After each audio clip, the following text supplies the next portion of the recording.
ಮುನಿರತ್ನವರು ಕೂಡ ಅಂದಮೇಲೆ ಜೀವ ಬೆದರಿಕೆ ಇದೆ ಅಂತ ಆತಂಕ ವ್ಯಕ್ತಪಡಿಸಿದ್ದಾರೆ. ಏನಾದರೂ ಅದು ಕೂಡ ಡಿ.ಕೆ ಶಿವಕುಮಾರ್ ಅವರು ಮತ್ತೆ ಅವರ ಸಹೋದರ ಮತ್ತೆ ಹನುಮಂತರಾಯಪ್ಪ ಮತ್ತೆ ಕುಸುಮ ಅವರೇ ಕಾರಣ ಅಂತ ಹೇಳಿದ್ದಾರೆ ಸರ್. ಈಗ ಮುಖ್ಯವಾಗಿ ನಾನು ಅದ್ರ ಬಗ್ಗೆ ಎಲ್ಲ ಏನು ಹೇಳಕ್ಕಿಲ್ಲ. ಒಬ್ಬ ಶಾಸಕನಿಗೆ ಎಲ್ಲರಿಗೂ ಗನ್ಮ್ಯಾನ್ ಕೊಟ್ಟಿದ್ದಾರೆ, ಇವ್ರಿಗೆ ಯಾಕೆ ತಾರತಮ್ಯ ಮಾಡಬೇಕು?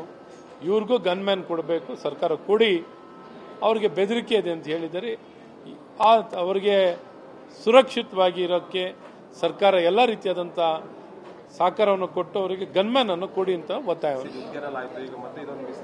ನೋಡಿ, ಇಲ್ಲೂ ಬಹಳ ದೊಡ್ಡ ತಪ್ಪು ಮಾಡ್ತಿದ್ದಾರೆ. ಬ್ಯಾಕ್ವರ್ಡ್ ಕ್ಲಾಸ್ ಅವ್ರಿಗೆ ಏನೊಂದು ಮೀಸಲಾತಿಯನ್ನು ಕೊಡಬೇಕಾಗಿತ್ತು ಗುತ್ತಿಗೆಯಲ್ಲಿ, ಹೇಗೆ SC/ST ಜನಾಂಗಕ್ಕೆ ಕಾನೂನು ತರಲಾಯಿತು, ಅದೇ ರೀತಿ ಪ್ರತ್ಯೇಕವಾಗಿ ಬ್ಯಾಕ್ವರ್ಡ್ ಕ್ಲಾಸ್ ಅವರಿಗೆ ತರುವಂಥದ್ದು ಆಗಬೇಕಿತ್ತು. ಈ ಧರ್ಮ ಆಧಾರಿತವಾದಂಥ ಗುತ್ತಿಗೆಯಲ್ಲಿ ಮೀಸಲಾತಿಯನ್ನ ಮುಸಲ್ಮಾನ್ ಜನಾಂಗಕ್ಕೆ ಬೇರೆ ಬೇರೆ ಅಲ್ಪಸಂಖ್ಯಾತರಿಗೆ ಕೊಡಬೇಕು ಅಂತಿದ್ದಾರೆ. ಅದನ್ನ ಬ್ಯಾಕ್ವರ್ಡ್ ಕ್ಲಾಸ್ ಒಳಗಡೆ ಒಂದು ಹಿಂದುಳಿದ ವರ್ಗವಾಗಿ ಬಂದಿರೆ ಸೇರಿಸಿದ್ರೆ ಓಕೆ.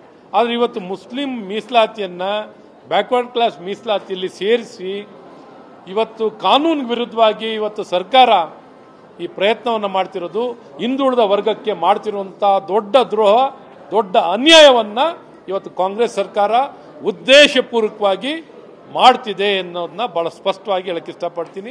ಏನೇ ಮುಸ್ಲಿಮರಿಗೆ ಮೀಸಲಾತಿಯನ್ನ ಗುತ್ತಿಗೆಯಲ್ಲಿ ಕೊಡಬೇಕಿದ್ರೆ ಪ್ರತ್ಯೇಕ ಬಿಲ್ಲನ್ನು ತರಲಿ ಅಂತ ಈ ಸಂದರ್ಭದಲ್ಲಿ ಸರ್ಕಾರವನ್ನ ಈ ಸಂದರ್ಭದಲ್ಲಿ ನಾನು ಹೇಳಕ್ಕೆ ಬಹಳ ಸ್ಪಷ್ಟವಾಗಿ ಹೇಳಕ್ಕೆ ಇಷ್ಟಪಡ್ತೀನಿ. ಸರ್, ಈಗ ಮುನಿರತ್ನವರು ಕೂಡ ಅಂದಮೇಲೆ ಜೀವ ಬೆದರಿಕೆ ಇದೆ ಅಂತ ಆತಂಕ ವ್ಯಕ್ತಪಡಿಸಿದ್ದಾರೆ. ಏನಾದರೂ ಅದು ಕೂಡ ಡಿ.ಕೆ ಶಿವಕುಮಾರ್ ಅವರು ಮತ್ತೆ ಅವರ ಸಹೋದರ ಮತ್ತೆ ಹನುಮಂತರಾಯಪ್ಪ ಮತ್ತೆ ಕುಸುಮ ಅವರೇ ಕಾರಣ ಅಂತ ಹೇಳಿದ್ದಾರೆ ಸರ್.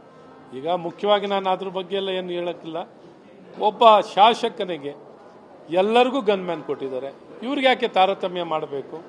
ಇವ್ರಿಗೂ ಗನ್ಮ್ಯಾನ್ ಕೊಡಬೇಕು, ಸರ್ಕಾರ ಕೊಡಿ, ಅವ್ರಿಗೆ ಬೆದರಿಕೆ ಇದೆ ಅಂತ ಹೇಳಿದರೆ ಅವರಿಗೆ ಸುರಕ್ಷಿತವಾಗಿ ಇರೋಕ್ಕೆ ಸರ್ಕಾರ ಎಲ್ಲ ರೀತಿಯಾದಂಥ ಸಹಕಾರವನ್ನು ಕೊಟ್ಟು ಅವರಿಗೆ ಗನ್ಮ್ಯಾನ್ ಅನ್ನು ಕೊಡಿ ಅಂತ ಒತ್ತಾಯ.